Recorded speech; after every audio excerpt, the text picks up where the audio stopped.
Salut à tous, bienvenue dans ce nouveau décor, dans cette nouvelle ambiance. Bienvenue dans Backcheck, le talk. En effet, on a décidé à cette saison de vous proposer une toute nouvelle émission où on va parler. Évidemment, on va causer hockey sur glace. On va parler de plusieurs thématiques avec nos invités. On va revenir sur le HC Ajoie en évoquant le thème suivant. Est-ce que le HC Ajoie est la future lanterne rouge finalement de notre championnat? On parlera également des TDC Lions, puisqu'avec les dernières arrivées, notamment celle de Denis Malgin, peut-être que c'est l'étiquette de favori qui colle désormais aux Zurichois. Et puis on parlera aussi des nouvelles règles. Ça va faire plaisir à Stéphane. Ça, je sens que ça va être une thématique qui va être très très longue. Mais enfin, quoi qu'il en soit, j'espère que tu es prêt, Stéphane. On ne fera pas le tour ce soir parce que ça va être trop long. Tu dis ça, toi? Ah bon, on verra. Un petit peu tous les soirs, puis on va arriver au mois de mai. On verra l'application, ce que ça va donner déjà ce soir, en effet. Et puis on parlera comme dernière thématique de Fribourg-Gotteron qui a réussi sa première. C'est un derby des Zeringen, c'est important, bien sûr. Nos invités, ils sont toujours là. Jérôme Bonnet, Doug Boulanger, Stéphane. Messieurs, sans plus attendre, je propose qu'on attaque avec la première thématique. Le titre est forcément un peu provocateur. On parle de lanterne rouge. Ajoie est-il une future lanterne rouge? Jérôme Bonnet, après le match de ce soir, ton sentiment, c'est quoi? Écoute, qu'ils ont livré une belle prestation, mais même si on dit oui sur le fait qu'on les voit comme lanterne rouge, c'est pas forcément leur manquer de respect. Ils ont délivré une belle prestation. Stéphane l'a dit, oui, et en même temps, ça leur rapporte pas de points. C'est peut-être ce qui va se passer assez souvent cette saison. C'est pas pour leur enlever quelconque mérite soit-il, mais ils ont bien des chances de finir. Alors, ils parlent bien, hein? Non, mais je trouve que ça commence bien l'émission parce que c'est juste, tu as trouvé les mots justes. C'est pas leur manquer de respect, c'est de faire une analyse pragmatique. Ça sera de voir aussi comment ils vont se comporter contre les équipes contre Langnau, Ambry, Rapperswil, de voir comment ils vont performer puis réussir peut-être à engranger des points là qui les mettront en confiance puis qui va réussir à peut-être... Attends, donc tu es en train de nous dire là que là, tu es Gary Sheehan, là, tu as déjà ton calendrier devant toi, tu as coché les matchs. Mais si tu coches des matchs, ça veut dire que tu es prêt à en échapper d'autres? Non, c'est pas ça du tout, mais c'est de dire que c'est des matchs à 6 points. Ce sera des équipes qui seront de toute façon probablement dans le bas du classement puis qui seront extrêmement importants pour eux s'ils veulent avoir une chance de performer à ce niveau-là. Après, est-ce qu'ils ont autant de chance contre Zurich, Zug? Je ne sais pas. Mais il faudra gérer l'effectif, gérer le temps de glace, parce qu'on l'a vu ce soir, ça va être quelque chose d'autre à gérer. Ça, pour moi, ça, c'est un gros sujet. Combien de temps de glace déjà ce soir? De Vos, il joue 28 minutes 20 ou 28 minutes et demie, grosso modo. Ça, c'est le temps de glace d'un défenseur de premier plan dans cette ligue, un Tom Ernest, etc. C'est le temps de glace d'un défenseur d'NHL. On tourne souvent 4-5 défenseurs, maximum 6 en NHL. Avec des pauses commerciales. Avec des pauses commerciales. Un attaquant, en National League, un attaquant qui joue beaucoup, joue 23, 24. Ça, c'est dans les matchs exceptionnels. C'est souvent en prolongation. On le voyait avec Desharnais l'année passée, avec Winnick à Genève au marque qui était surutilisé. On disait qu'il était surutilisé à 22, 23, 24. Là, c'est 28. Il y a eu 8 minutes de power play. Il a joué 7 minutes 18. Tu es en train de nous dire, Steph, qu'en fait, ils ont des attitudes encore peut-être de Vos à zone de Swiss League. Ça veut dire que même si le coach leur dit de revenir, ils restent sur la glace, Jérôme? Mais est-ce que vraiment on leur demande de revenir? Moi, c'est une question que je pose quand même. Ils avaient énormément de liberté en Swiss League. Ils savaient comment faire la différence. Ça marchait.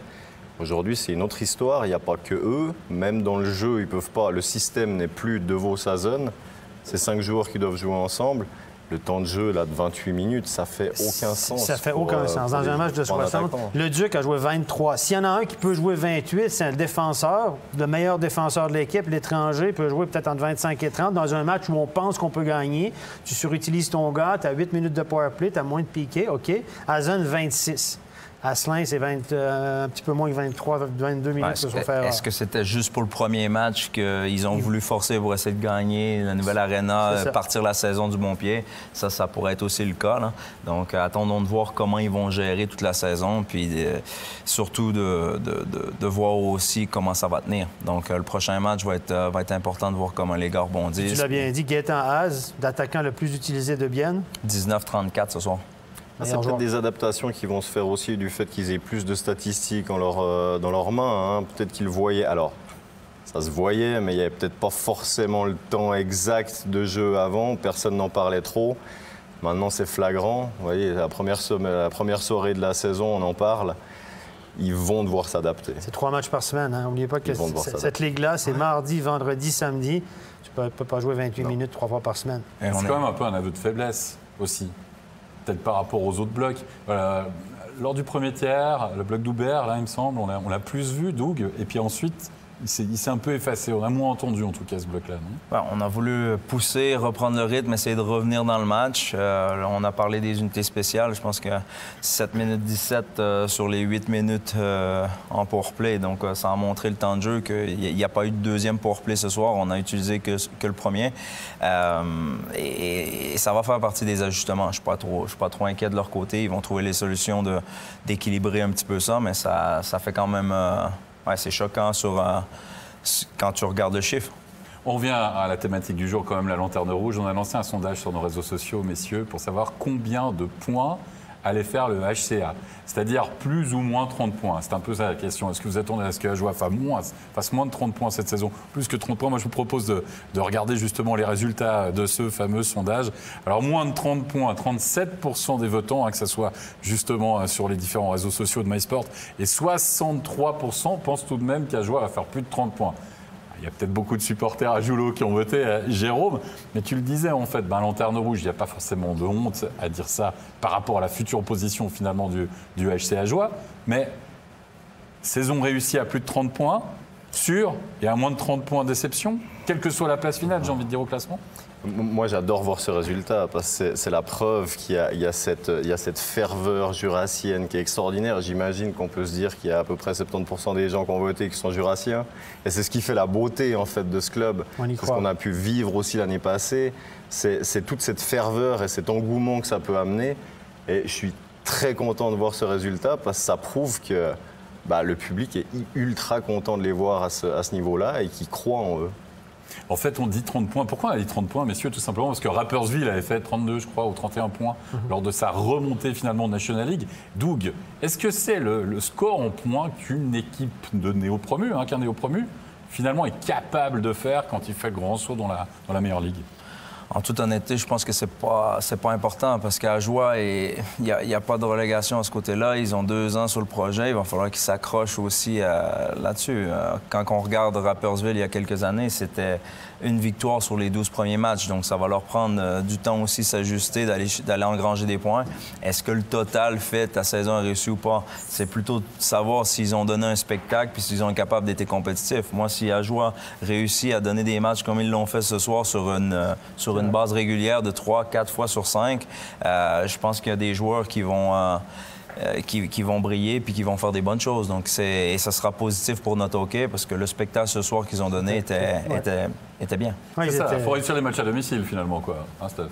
Il faut gagner contre... C'est comme les Canadiens nordiques à l'époque, Montréal-Québec. Les fans de Québec, ils disaient pourvu qu'on gagne les 8 matchs contre Montréal, on peut perdre les 72 autres, on s'en fout.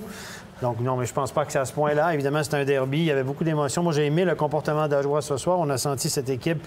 Elle ressemblait un peu à Ambry dans son état d'esprit. On fourcheckait à 2 hommes, on y allait volontiers. Il y a eu pas mal d'erreurs avec l'aide offensive homme pour homme dans le premier tiers, je l'ai montré. Et au deuxième tiers, on a corrigé ça. On a changé un peu le truc. On a été moins pris dans notre zone, en tout cas de vitesse. On s'est fait moins battre à la cage parce qu'en première période, on sort 3-4-0 pour Bienne. Rien à dire, hein? Parce qu'il y a eu des chances catégorie A1, là, il y en a eu 6 ou 7. Et là, Wolf a tenu son équipe dans le match. On avait des doutes aussi sur Wolf. Mais ce soir, il a fait un match d'un gardien de Ligue, de National League. Oui, il était impérial ce soir. Il a été 95% quasiment. Wolf, ce soir... Très solide, très propre, rien à dire. Donc vous êtes en train de nous dire finalement, messieurs, que Gary, au niveau des entraîneurs, malgré la défaite, il peut être plus satisfait de son équipe que Tormelan, Doug? Écoute, franchement, si on regarde bien aujourd'hui, ils se sont créés des chances. Tu l'as dit avant, 5-7 premières minutes, ils ont au moins 5 ou 6 scoring chances. Des grosses chances de marquer. Et ça finit au fond. La première période n'a pas le même allure. Ajoie prend peut-être pas confiance en deuxième tiers. Le match reste pas aussi serré. Avec des si, vous me direz, on va pas très loin. Mais reste que je trouve que l'entame du match de Bienne, ils sont bien rentrés dans leur match. Ils ont manqué, certes, plusieurs opportunités. Puis à la fin, c'était un peu panic on board parce que les Ajoie recollé au score, ils ont mis de la pression, ils ont fait un petit push, puis ils ont réussi à trouver un moyen de gagner. La différence aussi, c'est le talent. Gaétan Haas, son petit but, pas joué un grand match, Gaétan Haas ce soir, là, était bon 4 contre 5, a été utilisé un peu partout, 19 petites minutes. Il marque un but important. Ça, c'est le talent. Un joueur suisse comme ça, Ajoie n'est même pas proche d'en avoir un. Donc, c'est ça aussi qu'à la fin, offert. Est-ce qu'il a offert un joueur, à jouer un joueur suisse comme offert devant la cage? Non. Offert est arrivé en breakaway, il l'a mis dedans. Ça fait la différence, on repart avec les 3 points. Mais c'est clair, mais il faut se rappeler aussi que le HCA n'avait pas programmé cette promotion, qu'ils ont dû faire tout ça finalement à la dernière minute où les contrats sont signés. Il n'y a quasiment plus de joueurs sur le marché de ce calibre-là et de ce talent-là, dirait-on. Ça, on reproche. C'est vrai que ce n'est pas des reproches à la joie, mais c'est la réalité telle qu'elle est. À propos de cette fameuse réalité, de ce fameux passage entre la Swiss League et la National League, sachez que durant cet été, on a produit un film justement documentaire là-dessus, un film documentaire que vous pourrez découvrir en exclusivité sur MySports au début du mois d'octobre prochain. Mais pour vous donner envie, regardez ce court extrait. Yogi se met en position, il a mis un peu qu'au but, Yogi encore, et but! Un joueur retrouve la National League! Incroyable. Si on ne passait pas cette étape-là, je ne sais pas où sont situés en Swiss League en ce moment. On est sous le feu de tous les projecteurs et tout le monde nous attend. Comment vous allez faire? Vous allez être ridicule, pas ridicule. Moi, je vais arriver ici le 2 août quand on commence officiellement sur la glace avec mes 2 gardiens. Je sais qu'on va traverser des moments difficiles. Nos dirigeants travaillent comme des forcenés parce qu'il y a beaucoup de secteurs où on doit se professionnaliser. Ça, il y a la motivation à la télé, il y a tout là. À découvrir donc début octobre, bien sûr, sur MySports. On aura largement le temps de vous en reparler. Messieurs, deuxième thématique déjà. On va avancer un petit peu dans ce back-check. Le talk, première émission. On va parler des ZSC Lions, si vous le voulez bien.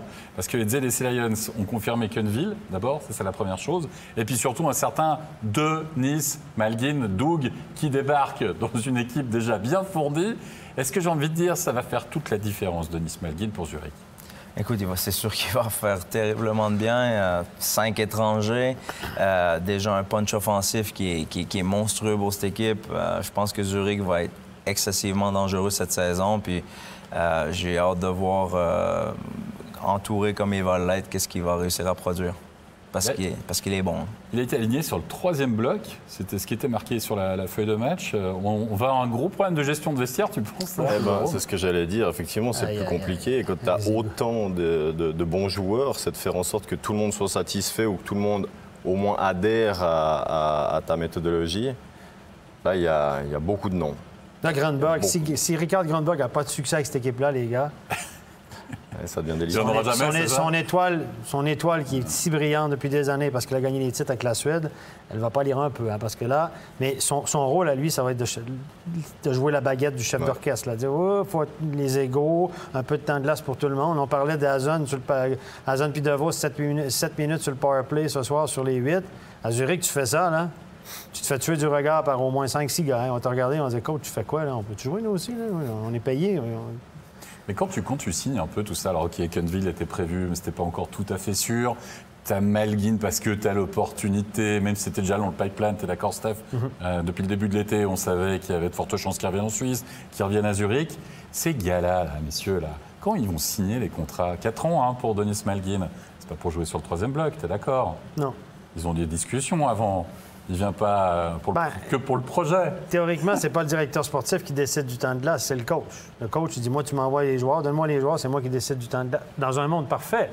Mais je peux vous dire qu'en Suisse, puis bien ailleurs aussi, quand tu engages des gars comme ça, le GM, il dit, là, il faut que tu le fasses jouer, parce que moi, je dois demander à M. Frey, là, j'ai donné combien de millions, moi, ce gars-là, pour quelques années, puis tu le fais pas jouer, là, tu le fasses jouer.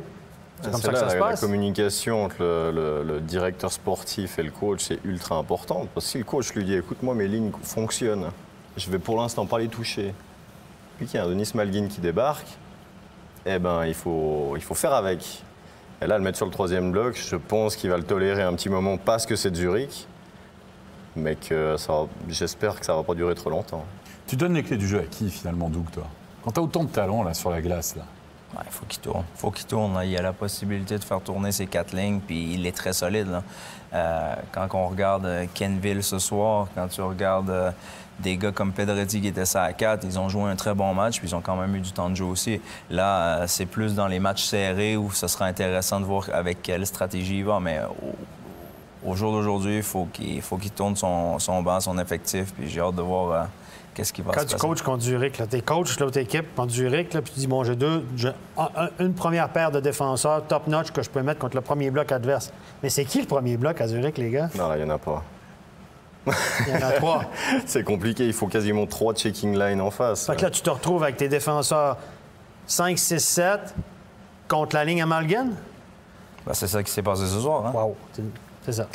Je suis d'accord avec toi, mais en même temps, la saison passée, là, à Zurich, là, tu parlais d'où en avant-match, tu dis, OK, Lausanne a usé Zurich finalement en quart de finale, il tombe contre Genève, très bonne équipe genevoise, mais c'était quand même assez serré, ça a peut-être senti un petit peu diminué physiquement.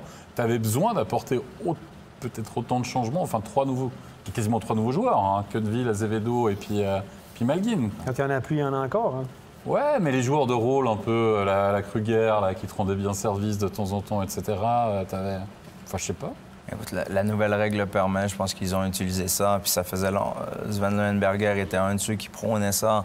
Ils vont l'utiliser. Ils vont jouer cette carte. Puis Zurich est une de ces machines du championnat. Là. Moi, je vois pas comment beaucoup d'équipes vont réussir à les contrer cette année. Il faut peut-être expliquer pourquoi ils jouent avec 5 étrangers. C'est que Pius Suter est devenu agent libre à la fin de la saison de NHL. Et comme il avait un contrat encore valable à Zurich, c'est comme si c'était un retour à Zurich, en sachant très bien de toute façon qu'il allait signer en NHL, parce qu'il y a plusieurs équipes qui étaient sur lui. Donc, ce laps de temps où il était sans engagement en NHL, ça comptait comme un retour à Zurich comme il avait un contrat encore valable. Et puis, comme il a été réengagé, ça donne le droit à Zurich d'avoir un 5e étranger. Bah oui, mais ça, j'ai envie de dire, c'est le règlement. Ils profitent du règlement, ils ont des bons avocats, ils ont bien lu le règlement. Ils ont quasiment le luxe de se dire, voilà, on préfère qu'il soit chez nous plutôt que chez l'adversaire. Parce qu'au long de la saison, là, avoir un Denis Malgin avec, c'est peut-être mieux que de l'avoir contre. Même s'il n'y a pas... C'est un gars de la place, c'est un gars qui retourne là tous les étés, donc pour lui, c'était... Si on avait un plafond salarial, les garçons, est-ce que vous croyez qu'il jouerait avec 5 étrangers puis qu'ils auraient engagé Denis Malgin? Impossible. Non. Mais c'est aussi un signe fort, franchement, que Zurich a dit, bon, la récréation est terminée pour les autres clubs, là, on va devenir champion. Zurich et Berne sentent quand même qu'il y a d'autres clubs qui rentrent dans la grande... Lausanne qui se développe énormément, Fribourg avec sa nouvelle patinoire, peut-être qu'ils ne vont pas forcément les titiller tout de suite, mais ils sentent que les autres équipes les rattrapent un petit peu et ils veulent peut-être marquer le coup là, en se disant, voilà, non, c'est toujours nous les chefs ici. Je vais dire quelque chose, Walter Frey, il prend quand même un peu d'âge aussi. Voilà, vous savez qu'il y a un grand mécène quand même du côté de Zurich, qui à chaque fois équilibre les comptes. Parce que, excuse-moi, Stadion, il y aura la nouvelle patinoire qui va faire que le club va générer plus de revenus, mais ils seront toujours dépendants de M. Frey comme mécène. Et ça, je peux vous dire que Sven Leuenberger me l'a dit, j'ai discuté avec lui, j'ai dit maintenant, vous n'aurez plus besoin de M. Frey. Il dit non, on va avoir moins besoin de lui. Au lieu de donner plusieurs millions, ils vont en donner quelques-uns. À voir ce que ça va donner en tout cas à Zurich cette saison, mais grosse étiquette de favori, en tout cas parmi les principaux favoris, et notamment avec Zug. Troisième thématique, on va parler des règles, si vous le voulez bien. Les règles, nouvelles règles, encore plus de spectacles, point d'interrogation, parce que la question qu'on aimerait se poser, on a bien compris, on va uniformiser tout ça, on va faire NHL, mais d'un autre côté, on nous dit, bon, les gars, maintenant... Quand vous arrivez près de la bande, si vous changez de direction, on vous charge. Voilà. Il faudra mettre les warnings, il faudra faire attention. C'est à vous de faire attention. J'ai l'impression qu'on veut favoriser le jeu, qu'on veut finalement donner plus de spectacle. Le 5 minutes, ça donne quand même plus grande chance de marquer, forcément. Le but, c'est toujours augmenter finalement ce spectacle-là. Vous n'avez pas ce sentiment-là aussi? Le game management va être extrêmement important. Les joueurs doivent prendre leur responsabilité aussi de ne pas se mettre en danger. Pour certaines règles, comme pour les engagements, je trouve que c'est quand même intéressant de voir que ça va faciliter le jeu. Il va y avoir des prises de position parce qu'ils peuvent décider de quel côté ils vont engager. Donc, au niveau stratégie, le joueur de centre peut aller du côté fort. Il y a certains set plays qu'on peut exécuter plus facilement. Puis, pour les arbitres, je pense que cette règle va quand même faciliter aussi de dire, est-ce qu'elle a touché une canne ou est-ce qu'elle est sortie direct? Engagement à l'intérieur, puis ça va aller beaucoup plus rapidement de ce côté-là. Ça, c'est des petites règles pour augmenter l'attaque, favoriser l'équipe à l'attaque le maximum, pas rester ici. Un joueur à l'attaque sur le pas, comme tu l'as dit, on reste en zone d'attaque. Si un joueur à l'attaque déplace la cage accidentellement en allant dehors, là, on reste à l'intérieur de la zone. Ça, c'est tout des petites règles pour favoriser. L'équipe qui fait un dégagement interdit n'a pas le droit de prendre un temps mort après pour se reposer. Ce qu'on voyait, les coachs le faisaient souvent au troisième tiers lorsqu'ils n'avaient pas utilisé leur temps mort. Est-ce qu'on va pas souvent voir des gardiens qui ont des problèmes de patins dans ce genre de cas de figure là? Ça arrive très souvent. Vieux truc, là. La cage déplacée. La lanière. Une petite lanière qui va plus au bon moment. Maintenant, ils ont des velcro avec ces on a quand même vu l'impact que ça a sur les gardiens. Les gardiens, il y a 2-3 gardiens qui ont été très hésitants à sortir. Il y en a un qui a été pénalisé ce soir aussi. Donc, ça aussi, ce serait intéressant de voir qui gère facilement, qui a moins d'un petit peu d'hésitation puis qui est à l'aise de sortir en dehors puis travailler en dehors de sa cage avec le nouvel règlement des gardiens qui ne peuvent pas aller dans les coins. C'est ça. Des lignes derrière la cage. Ouais. Pour revenir sur les charges, excusez-moi messieurs, mais on risque d'avoir quand même plus de contact parce que finalement, le joueur qui va s'élancer pour aller checker finalement son adversaire, il sait qu'avant, il devait peut-être faire attention parce que si l'autre se retournait, etc., qu'il était punissable, qu'il allait y avoir une punition. Là, on veut favoriser la rapidité, on veut favoriser le jeu, on va dire ça comme ça. Est-ce que ça va pas en porte-à-faux avec finalement le discours qu'on a entendu lors des dernières saisons en disant « Ah, mais attention, protégeons l'intégrité physique des joueurs ». À force de vouloir aller dans ce sens-là, moi je trouve que les joueurs se victimisaient un peu trop. C'est-à-dire qu'ils prenaient l'opportunité de se dire « Voilà, je suis battu, le joueur arrive, donc vite je me retourne, il ne doit pas me toucher, sinon ce sera 2 minutes ».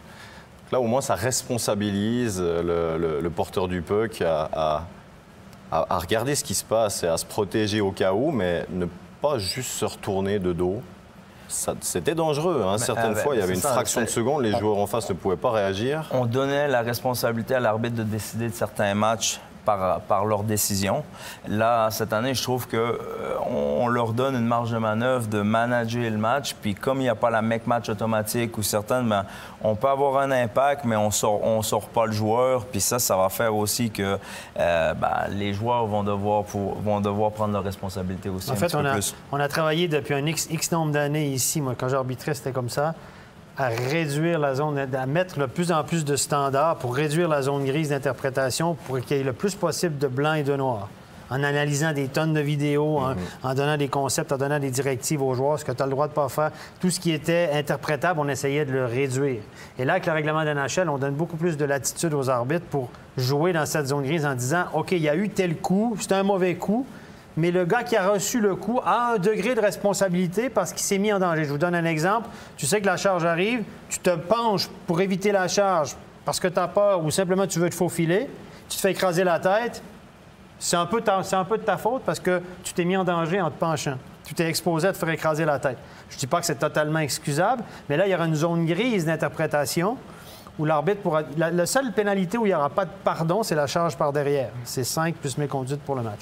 Une charge contre la bande, anciennement c'était 2 plus 10, maintenant on peut donner 2 ou 5 minutes tout seul, mais pas forcément le make match. Donc, les arbitres devront faire comme en NHL, évaluer le degré de responsabilité de la victime. Et là, les puristes, les gens qui sont pour une sévérité extrême avec les agresseurs seront fâchés parce qu'en NHL, on excuse beaucoup. Est-ce qu'on va être comme en NHL? Je pense pas. Mais les arbitres devront réajuster leur tir un peu. Ouais, question. On arbitre à 4, bien sûr. Tu as le référé qui lève le bras, qui est le plus loin de l'action. Il veut donner 2 minutes.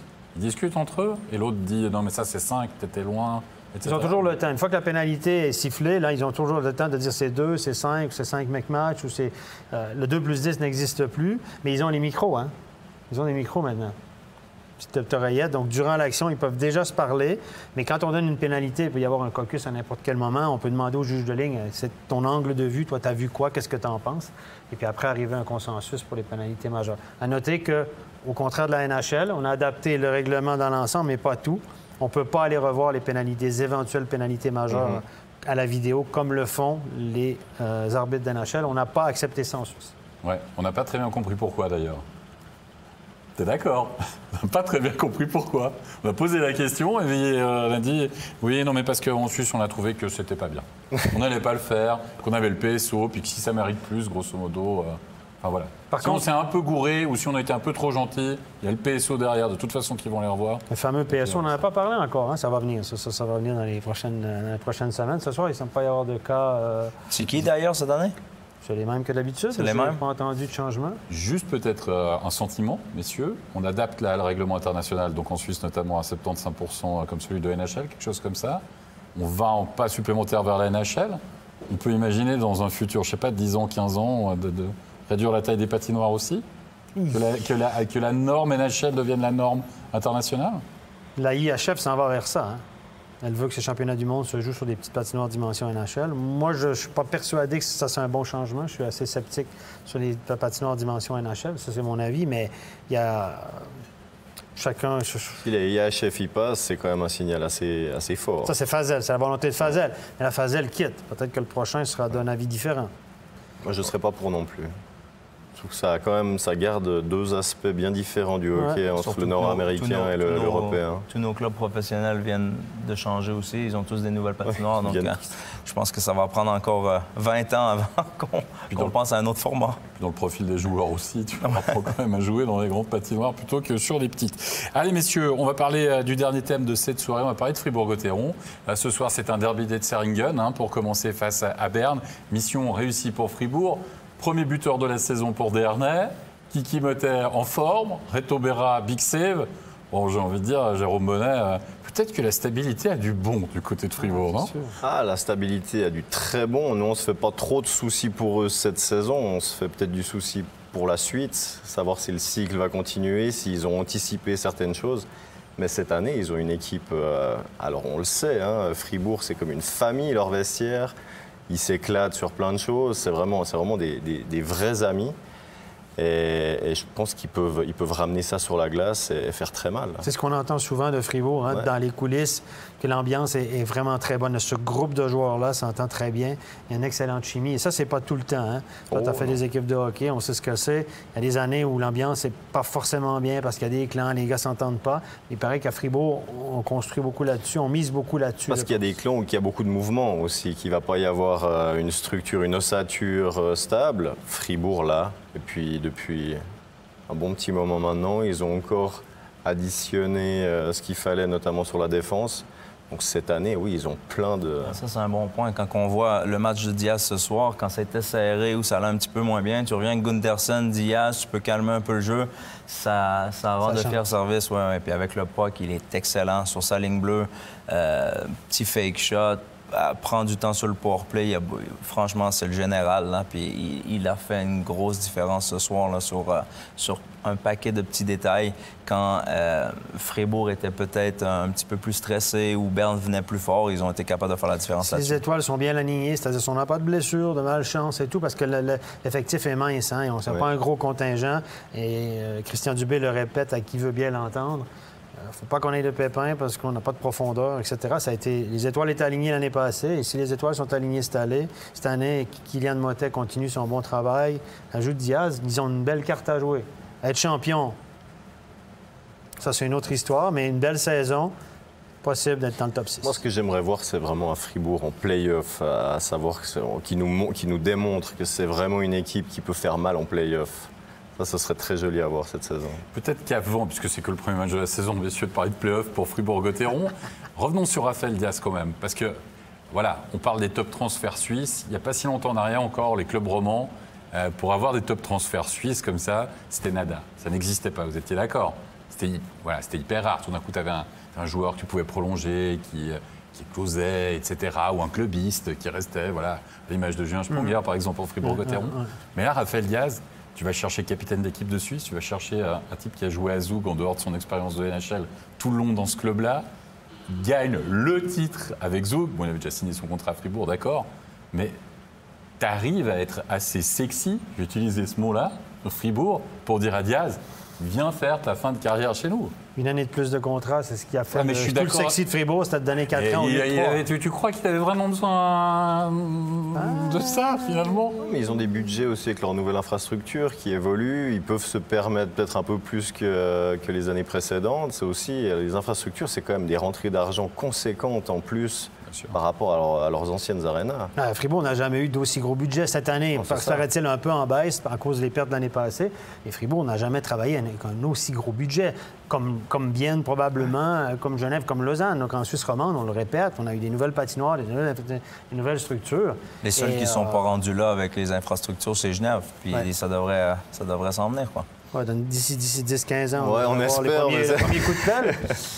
Mais bon, pour revenir à Raphaël Diaz, tu lui donnes les clés du jeu forcément. Gunderson, il le prend comment? Parler de la bonne ambiance dans le vestiaire, etc. T'es défenseur numéro 1, t'es le pilier du power play, c'est toi qui joues tout le temps de glace, etc. T'as signé pour Fribourg pour ça. Tu passes quand même numéro 2 un peu.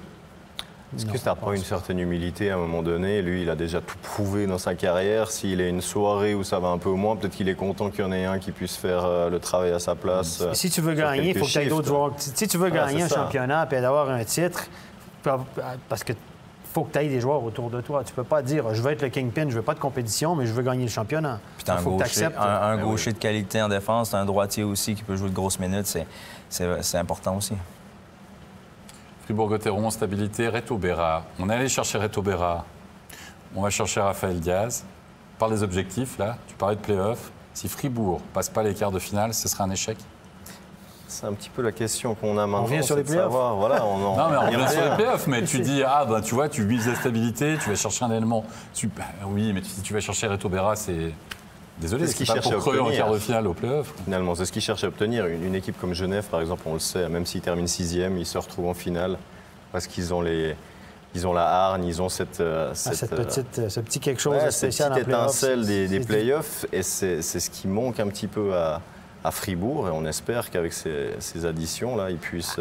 L'équipe est un peu plus forte sur le papier. Elle a une année de plus. Est-ce que c'est l'année de trop de Sprunger, de Bikoff, etc.? Je ne crois pas, mais on est au bas. On est sur la pente descendante sur plusieurs joueurs, notamment en défense. Mais là, avec Diaz, on est quand même un petit peu plus fort. Ouais. Et si Berra connaît une grosse saison, les étoiles sont alignées, Fribourg a une carte à jouer. Est-ce qu'ils ont une chance vraiment contre Zug et Zurich pour les playoffs? Après, ça reste de la musique d'avenir. Sur le papier, non. On ne sait jamais. Mais ils ont clairement une carte à jouer pour le top 6. Comme l'année dernière, ça a fini 3, mais à quelques points près, ils auraient été 6 ou 7. On sait que c'est tellement serré. Et il y aura une grosse lutte pour ce top 6. C'est la première étape. D'être dans le top 6 pour être sûr d'être en play-off, éviter ces pré-playoffs. Ce sera de voir si les unités spéciales seront aussi dominantes qu'ils l'ont été l'année passée. Ça sera important aussi. Ça sera un gros facteur dans le jeu. À voir ce que ça va donner. En tout cas, cette première victoire de Fribourg-Gotteron, plus que réjouissante pour la suite. Messieurs, on est en train d'arriver au terme de cette première émission de Backcheck, le talk que vous retrouvez bien sûr également sur notre chaîne YouTube et sur notre page Facebook. Je vais vous remercier. Merci Doug Boulanger. Merci bien sûr Jérôme Bonnet.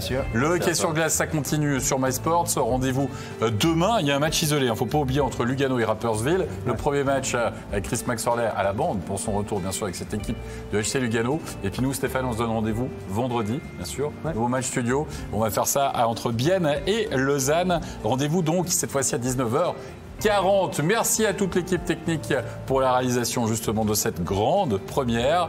Portez-vous bien, prenez soin de vous. Bonne soirée. Bye bye, à vendredi.